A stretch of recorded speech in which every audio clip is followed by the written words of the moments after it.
Game Wisdom Game Jam wrapped up this past week and we'll be spending Saturday kind of talking things over with the judges. But for today's video, it's time to announce the winners. And how many third placers did we get in the span of our 14-day jam?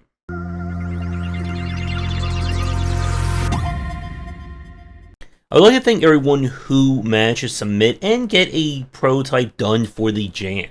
We had some very interesting concepts, and the ones that we're going to talk about today all kind of placed very highly among our judges. It turns out I may be the only masochist among our judges, as I like some of the harder ones that were submitted.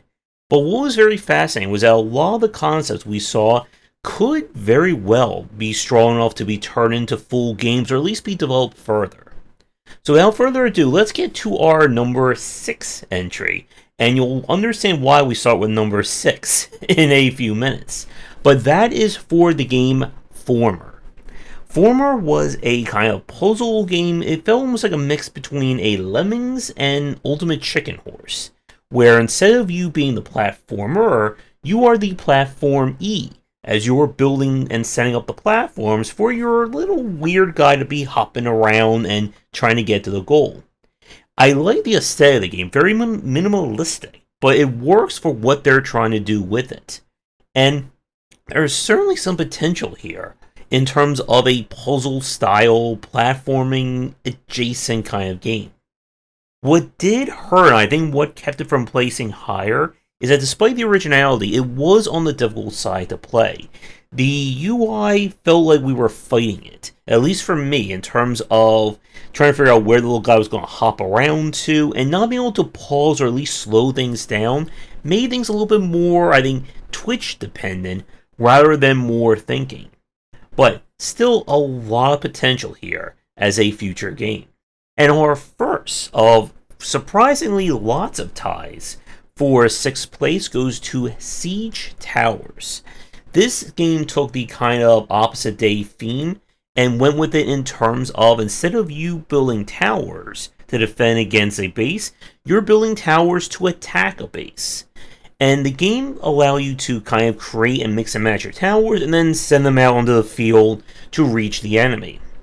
The idea is definitely sound. What I think hurts it in this respect is that I felt there was a lot going on that kind of muddied the design. Since you're able to completely customize towers, it kind of felt like there was maybe 1 or 2 towers that were actually good or what you need to use, and the rest was just kind of there. The aesthetics were okay. Again, I think it had kind of some issues in terms of trying to balance the design with the theme, with the GUI, but still a great idea, and the idea of being able to customize the units before sending them out could work if it was kind of refined and iterated on. Now we turn to our 3rd place for the game jam, and that is X Deaths Till Life. While this game didn't quite have it in terms of gameplay, the concept and originality were on point, as your mission is to try and die in the most meaningful way, while things are trying to stop you or kill you a lot earlier. The idea of playing a game where the goal is to die has been a thing that's been explored in other titles, but not in this way of allowing you to have different lives, which had different gameplay and so on. Surprisingly, again, despite the fact that the gameplay was only maybe, I think, like 3 levels long, the judges seem to like the concept for it. And it does really mesh with our idea of taking something that we've seen before and doing the opposite. And we're all kind of curious to see how this would, I guess, be fully fleshed out in terms of scope and development if this idea was taken further. Moving on to our number 3 from our game jam, our next one is Rise of the Tomb Lords. This is an action game where the twist is, instead of you gathering clothing and equipment to power your character up, you're trying to remove the shackles and things that are binding your powers so that you become more powerful and fight your enemies. The story reminds me a lot of Asura, which in that game you play as a demon in Indian mythology.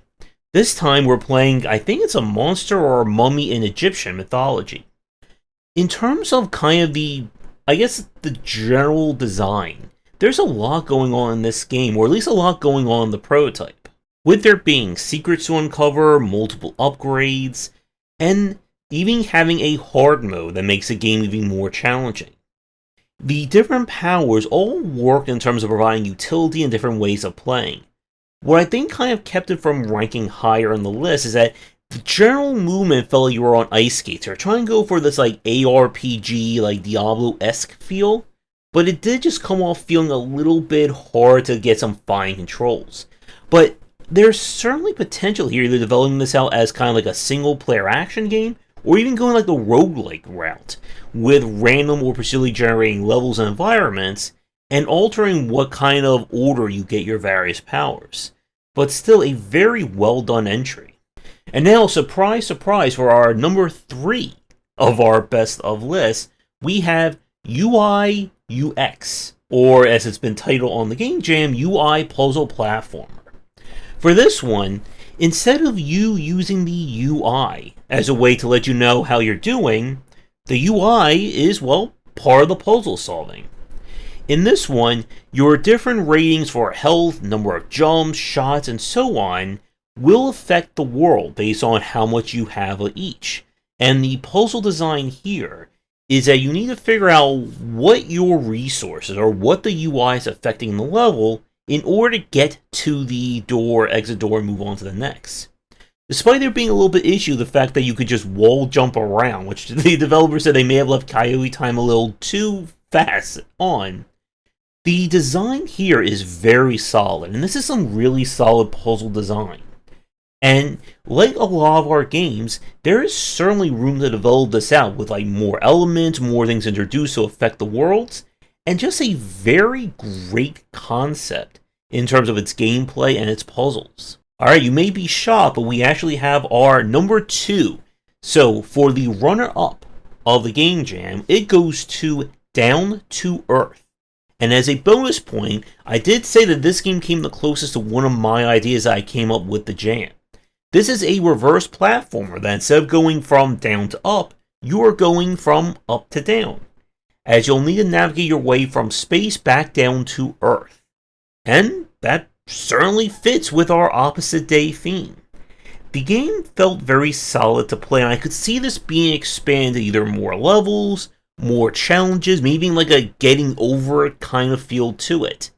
I think what kept it from being ranked higher on this list is that it does feel a little bit frustrating to kind of make it all the way down. Some of the screen transitions didn't quite feel right for a platformer, but I think ultimately what keeps it from being number 1 is that our number 1 entry just blew us all away.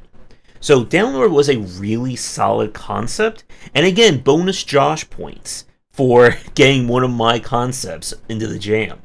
Alright, and for last but not least, by any means, we have our number 1 entry for the Game Wisdom Game Jam. For the theme of Opposite Day, the winner goes to Awful Marco Brothers. So the name itself should give you a pretty good indication about what our general gameplay is. This is a platformer where the opposite day is that you are playing as the quote-unquote bad guy, or the, I guess, Diet Bowser, as you're trying to save the princess from the evil Marco Brothers. The gameplay on the first level plays very much like an elevated take on a platformer, as your guy can run, jump, dash, shoot, and music and aesthetics were very well done. What kind of cinched the game, taking home the gold for the Game Jam, came with level 2, as this is the only game that was submitted to have not one, but 2 very well thought out gameplay loops. The second level turns into a kind of, I guess, like, reverse on the platformer, which again meets our opposite day theme, where you play as the minions trying to get in the way of our annoying plumber to weaken them so that your boss, the Bowser guy, can take them on in kind of like a little arena. While it was on the harder side, again, minions aren't exactly as able to jump or move fast. It's a very ingenious idea to kind of take the platformer and turn it on its head. And it almost makes a game like almost like a pseudo, I guess, like Overlord, or one of those games where you are trying to stop the good guy, almost like a puzzle-ish game. And what makes this work and why it takes home the goal is that both kinds of gameplay, and even having the kind of boss fight at the end, either one of those things could very well be fleshed out into its own game. We could see a game as just being the bad guy as a platformer, be getting the minions to get in the way of the other character. It's all very well done, and with some balancing and just refining that idea, there are some fantastic elements here for this kind of platformer, puzzle, platformer action game. And definitely congratulations to our #1 winner. This game was designed by Zurzako, and hopefully I didn't butcher that too badly. But that is it. So again, if you want to check out all the games that were submitted, and of course play our top ones, there'll be a link to that in the description down below. But like I said at the start, I really do want to thank everyone for coming out to this first game jam. If you do have any comments, suggestions, feedback, whatever, let me know.